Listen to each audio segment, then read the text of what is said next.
According to Mr. Trudeau, if you're a conservative, you're a racist. So let's look at the facts, Mr. Trudeau. If you believe we should use our natural resources, you're a racist. If you believe in the free market economy, you're a racist. If you believe in controlling immigration, you're a racist. If you believe in competition in business, you're a racist. If you believe all parts of Canada have the right to control their provinces, you're a racist. I'm not done yet. If you think carbon tax is just that, a tax, you're a racist. If you believe in free speech, you're a racist. If you believe in the Charter of Rights and Freedoms and demand it upheld as the highest law in Canada, you must be a racist. If you believe no government has the right to interfere with what you say or do on social media or anywhere else, you must be a racist. If you believe in strong national defence, you're obviously a racist. If you dare question climate change, global warming, or whatever name they come up with this week for weather, you're a racist. Can anyone see a pattern here? Then I guess we are the Canadian deplorables, aren't we, Mr. Trudeau? We fight on the beaches, we shall fight on the landing ground.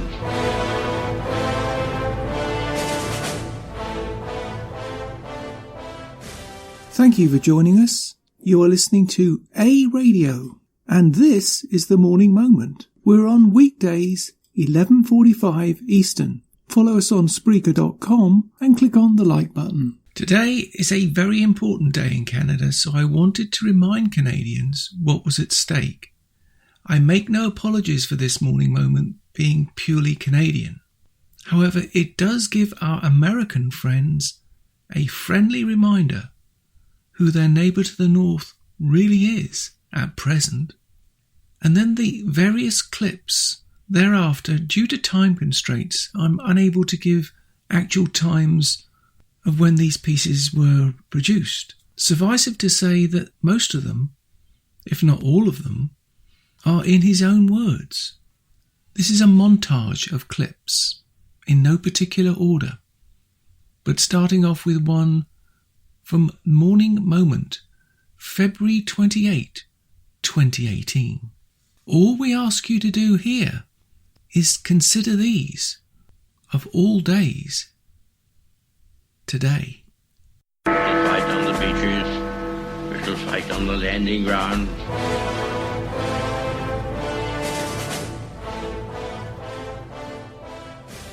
Thank you for joining us. You are listening to A Radio, and this is the Morning Moment. Please click on the follow button on Spreaker.com. It's not often that I get angry, but this is one of those occasions. This is one of those occasions. 2019 is on the way, but quite frankly, will it matter?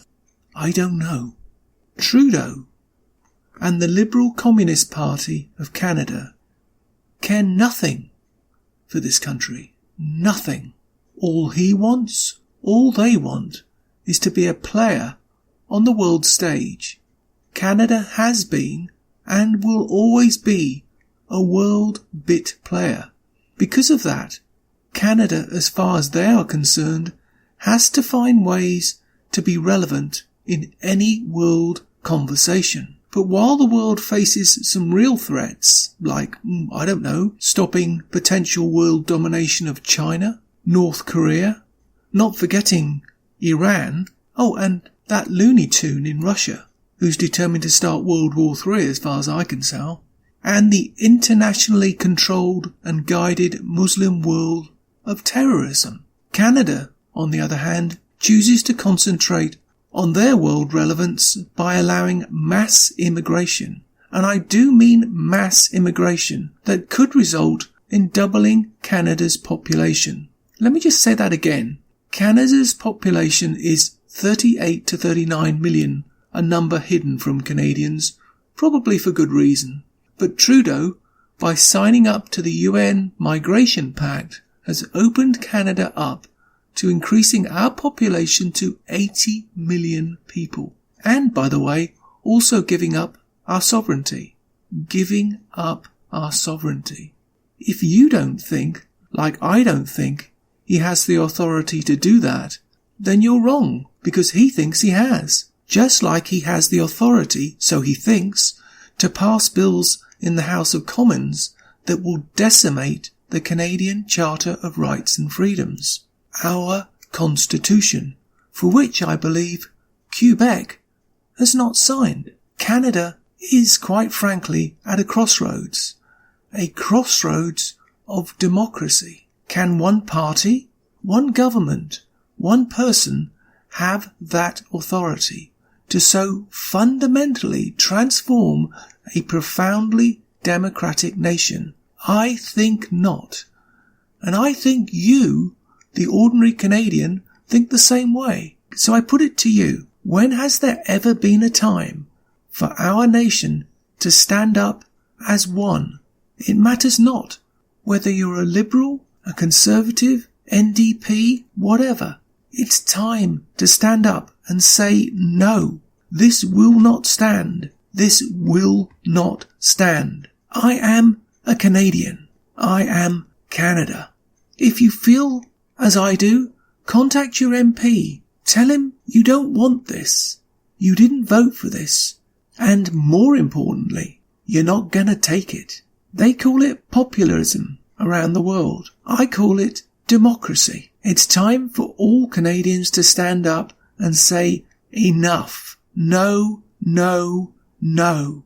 You can. Why are your deficits good and their deficits bad? Well, deficits are a way of measuring the kind of growth and the kind of success that a government is actually able to create. We're going to mix it up. See whether these families, or find out which families would be suitable for a photo op for the Prime Minister's re-election campaign.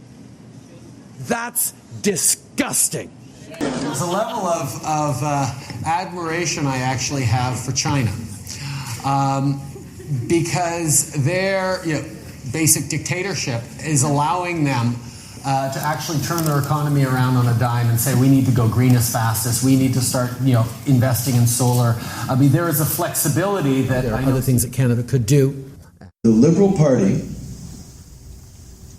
believes that terrorists should get to keep their Canadian citizenship. Because I do. And I'm willing to take on anyone who disagrees with that. Respect and defend everyone's rights. And I have deeply grounded my own identity in that, and I'm proud to say I'm a feminist. And the things that we see online, whether it's issues like Gamergate and video games and misogyny in popular culture, is something that we need people to stand clearly against. There seems to be a lot of anger against not just women, but against feminism and feminists. Would you describe yourself as a feminist? Yes, I am a feminist. I'm proud to be a feminist.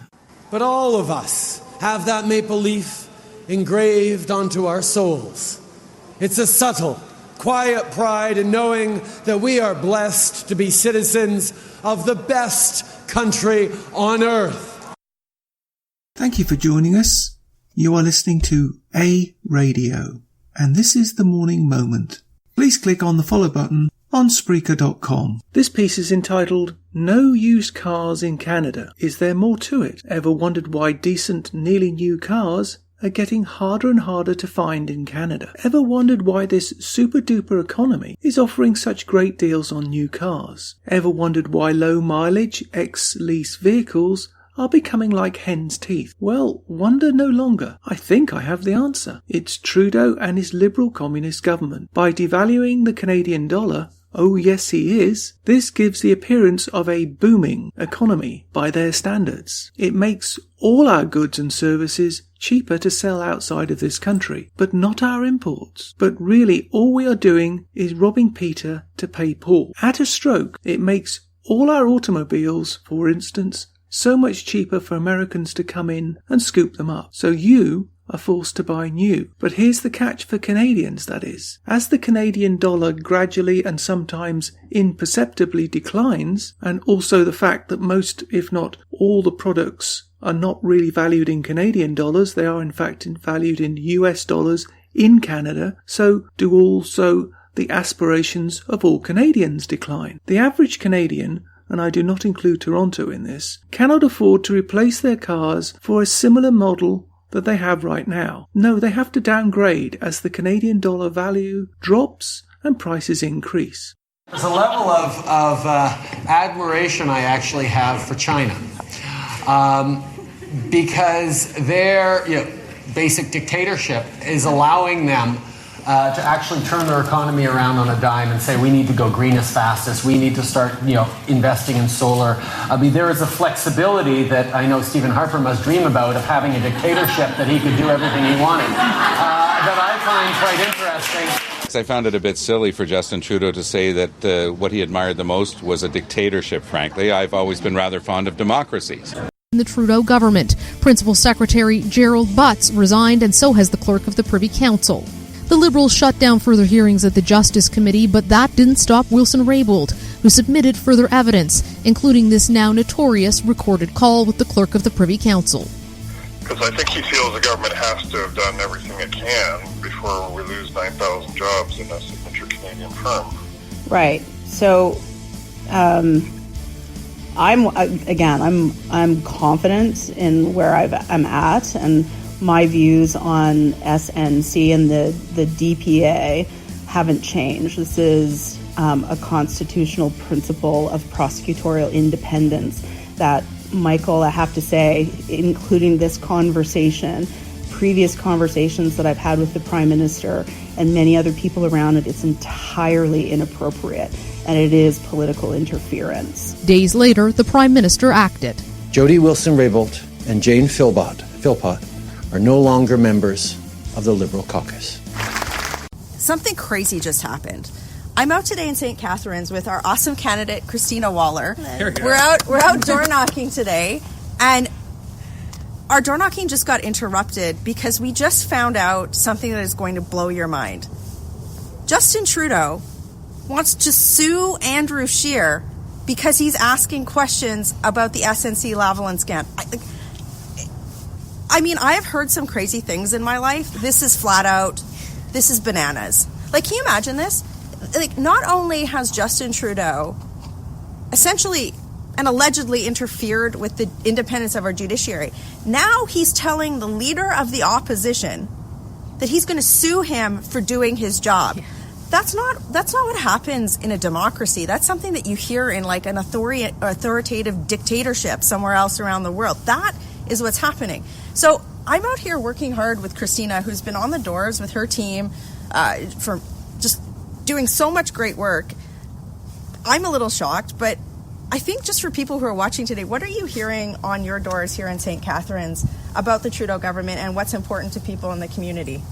I think people are saying that it's time for a change for the most part. We've been out now weekend after weekend with the SNC Lavalin scandal, and people are tired of it. They're tired of having a government that they can't trust.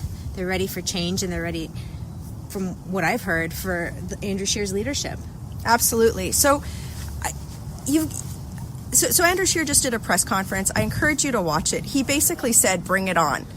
If you're going to try and sue me, we would love to have you sit under oath in court and testify. Trudeau, we'd love to have you put all the documents related to this scandal in front of a judge in a pre-court discovery or rate. Are you going to try and do the same thing to us you're doing with Mark Norman right now? No. That's not democracy, people. If you're watching this and you voted for Justin Trudeau, or you know someone who did, share this video, because this is not the actions of a Democratic leader. This is somebody who is doing everything possible to cover up what he has done. That is crazy. He has threatened to sue the leader of the opposition in Canada over criticism on his conduct. That's crazy. So how you fix this?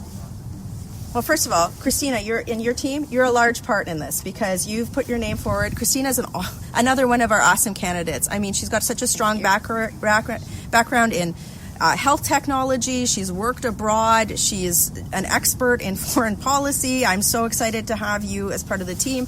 But you need to get out and do what these folks are doing.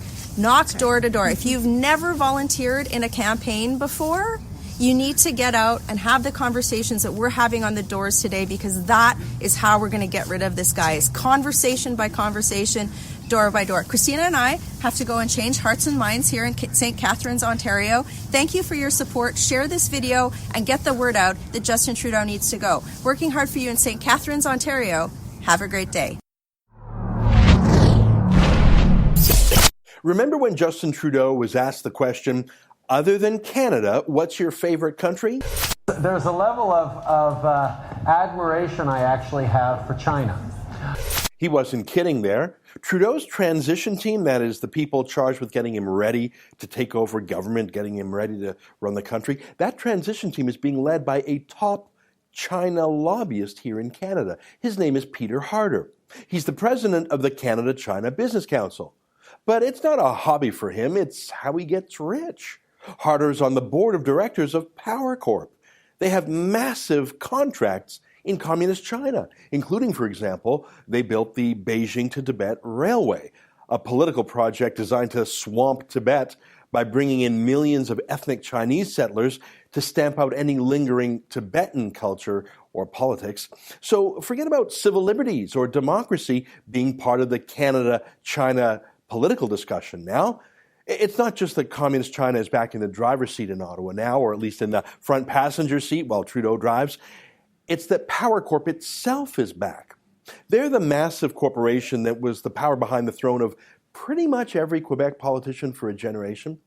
It's run by the billionaire Desmarais family. In case you don't know, André Desmarais is the president of the company. He married Jean Chrétien's daughter, France Chrétien. Jean Chrétien went to work lobbying China literally within weeks of stepping down as prime minister. Oh, and Paul Martin? Well, he became a millionaire by working for Power Corp and their subsidiary, Canadian Steamship Lines. Oh, and Bob Ray? Well, his brother John Ray is an executive vice president over there too. Oh, and just in case you think it's only liberals, well, Brian Mulroney has a relationship so close with the Desmarais family, he says he's like a brother. And now the Desmarais are back. Power Corp is back. It's almost laughably absurd that a company that has half a dozen or so former prime ministers and other senior politicians under their thumb would call themselves Power Corp. I mean, if that were a novel or a work of fiction, the editor would say, no, it's too obvious. It's overdone. But why not? Power Corp is back in power with Justin Trudeau. They hated not having a man on the inside during the Harper years. Now they do. Justin Trudeau is their mascot, but look, he's a lightweight. Peter Harder's on the job now. He'll set things right. Oh, and don't be surprised if Jean Chrétien himself gets right back into the middle of things. It's not personal, people. It's just business. And you thought it was, what was that Justin Trudeau slogan again? Oh yeah, that's right. Real change. Yeah. Welcome back, Power Corp. For the Rebel.media, I'm Ezra Levan. Area here for my life, and so has my family, generations worth. And I'm watching what's going on the world stage.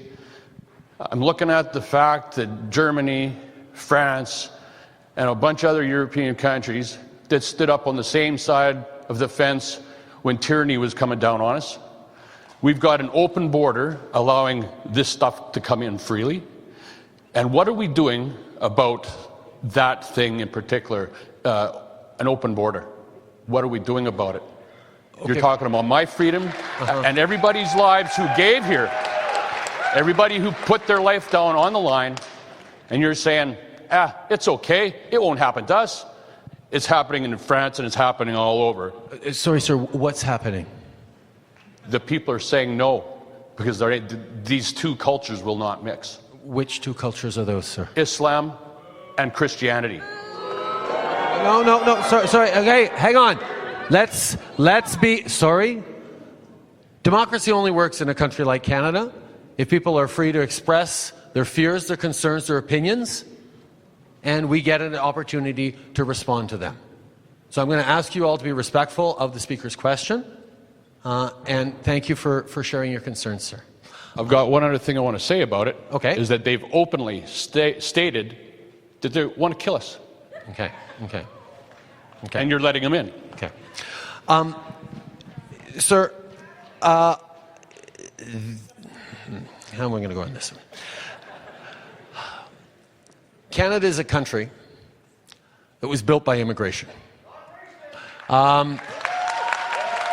Waves of people came to this country, were welcomed by the folks who had lived here for millennia, the First Nations and the folks here on Treaty 4 land, and built this society with waves of people fleeing religious persecution, fleeing tyranny, fleeing to try and build a better life for themselves here than they had back home.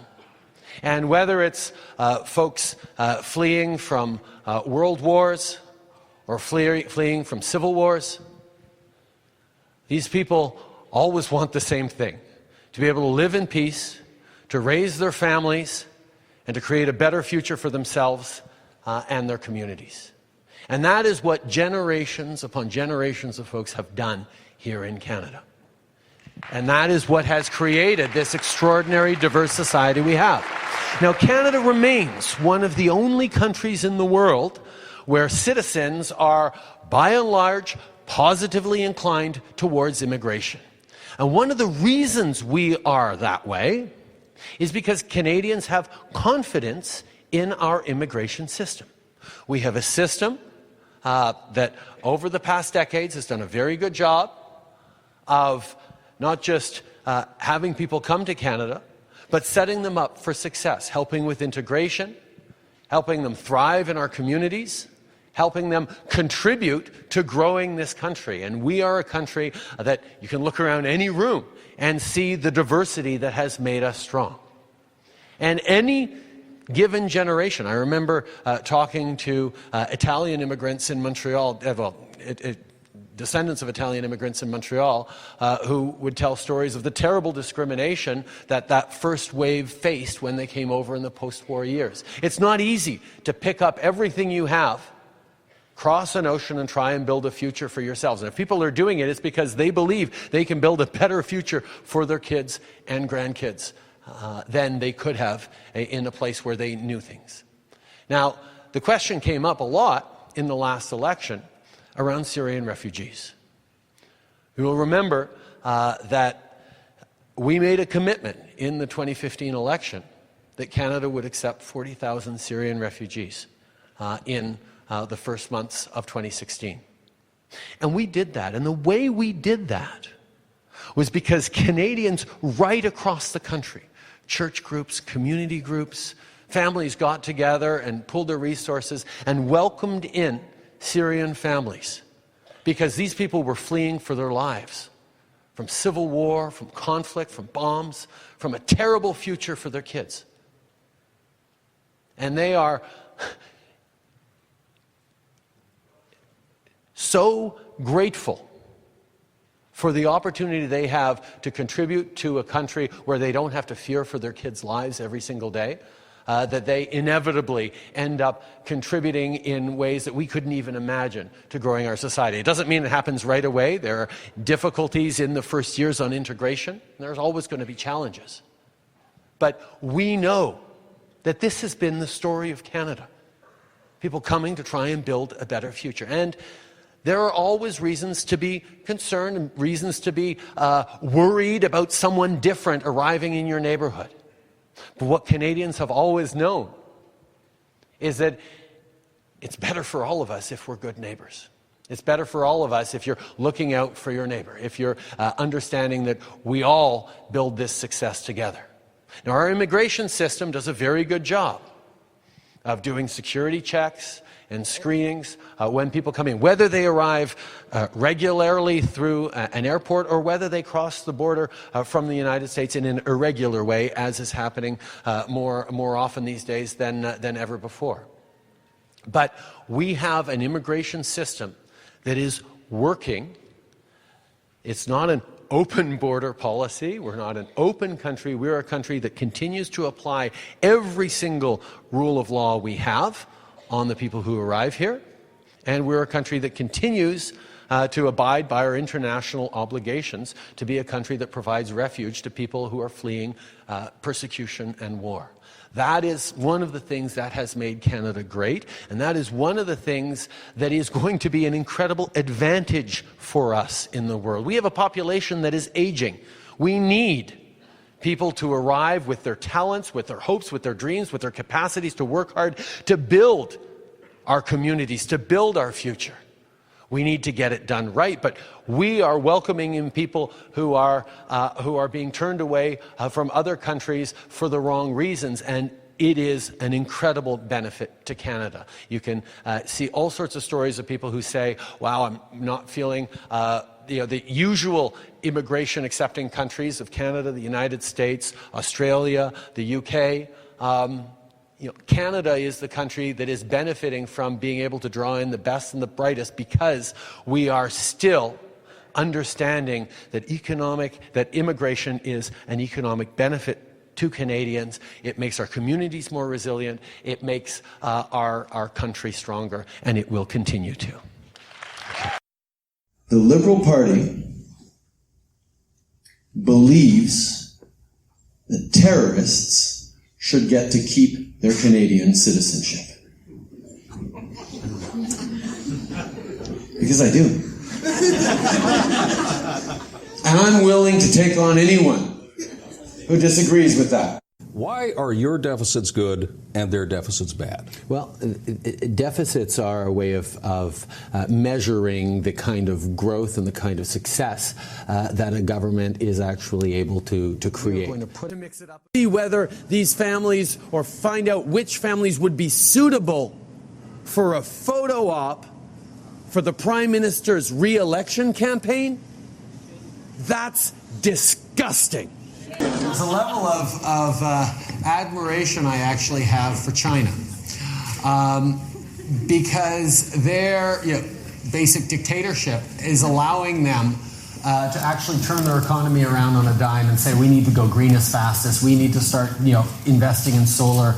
I mean, there is a flexibility that there are other things that Canada could do. The Liberal Party believes that terrorists should get to keep their Canadian citizenship. Because I do. And I'm willing to take on anyone who disagrees with that. Respect and defend everyone's rights. And I have deeply grounded my own identity in that, and I'm proud to say I'm a feminist. And the things that we see online, whether it's issues like Gamergate and video games and misogyny in popular culture, is something that we need people to stand clearly against. There seems to be a lot of anger against not just women, but against feminism and feminists. Would you describe yourself as a feminist? Yes, I am a feminist. I'm proud to be a feminist. But all of us have that maple leaf engraved onto our souls. It's a subtle, quiet pride in knowing that we are blessed to be citizens of the best country on earth. Now those clips are just a few of many that are out there. A few of many that I've done myself and others. But it gives you a flavour. It gets you an understanding of what their real thinking is. They signed us up to the Paris Accord. They didn't do their research. They don't want to do their research. They want to tax Canadians into oblivion. They want to change our way of life. They don't believe Canada has a culture. Except Quebec, of course. So just give this podcast a chance. Have a listen to it for a few minutes. Zip backwards and forwards in it. And whatever country you live in, you think it's the best in the world, otherwise why would you be there? You wouldn't be there to change it, would you? You wouldn't want to change it from the country you left, would you? Of course you wouldn't. Listen to what these people say, and then look at what they do. That's all you need to do. It doesn't matter which country you're in. Liberals want to fundamentally transform Canada. To what? That should be the question.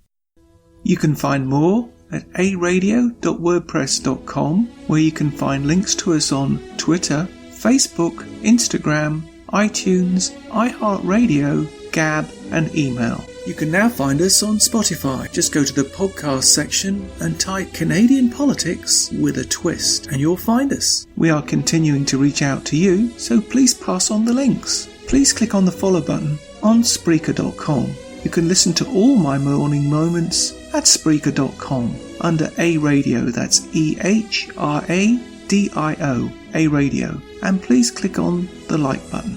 And you can find all my podcasts and morning moments at aradio.wordpress.com and click on the Morning Moments tab.